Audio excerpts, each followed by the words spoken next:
हाँ, big stocks में आज कौन कौन से? आज सिर्फ फाइनेंस स्टॉक्स हैं और कहीं देखने की जरूरत भी नहीं पड़ी मुझे। सबसे पहले मैं ले रहा हूँ बंधन बैंक को। बंधन बैंक को मैं ग्रीन में ले रहा हूँ, लेकिन एक चीज़ समझ के रखिए कि कल इंट्राडे में थोड़ा मूव आया था बंधन बैंक में टुवर्ड्स द एंड, लेकिन जितना ये स्टॉक गिरा है उसके हिसाब से कुछ भी नहीं है।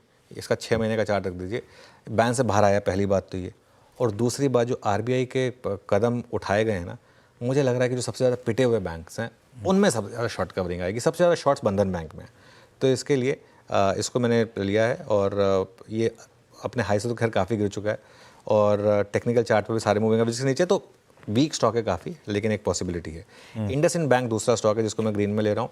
प्राइवेट बैंकों में सबसे चीप वैल्यूएशन है इंडसइंड बैंक की, और ऑब्वियसली इसका भी एक बड़ा एमएफआई एक्सपोजर है।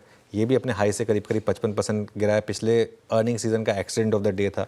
उसके बाद इन्होंने एक ये भी लिया था कि अपने एमएफआई पोर्टफोलियो को ये फ्री में भी बेचने को तैयार थे, तो इसके लिए ये एक स्टॉक रहेगा।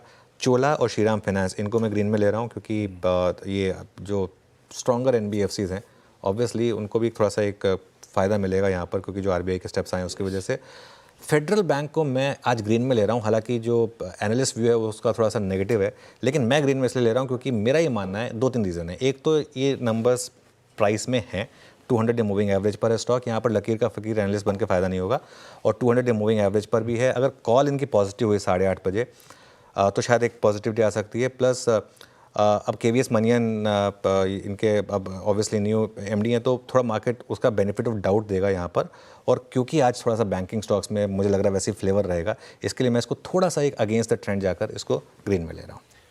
बहुत बढ़िया। हाँ, फेडरल बैंक में थोड़ी सी निगलिंग वरीज के स्लिपेजेस वगैरह जो बढ़े हैं, लेकिन लकीर का फकीर नहीं बनने का अपने को, भाव में सब कुछ है। खैर, आज के बिग स्टॉक्स बंधन बैंक, इंडसइंड बैंक, चोला, श्रीराम फाइनेंस, तो बेसिकली बैंक्स ऑफ फाइनेंशियल्स का पॉकेट, और इवन फेडरल बैंक जिसके नंबर्स पर रिएक्ट करने जा रहे हैं उसे भी अपन ग्रीन लेके चलेंगे।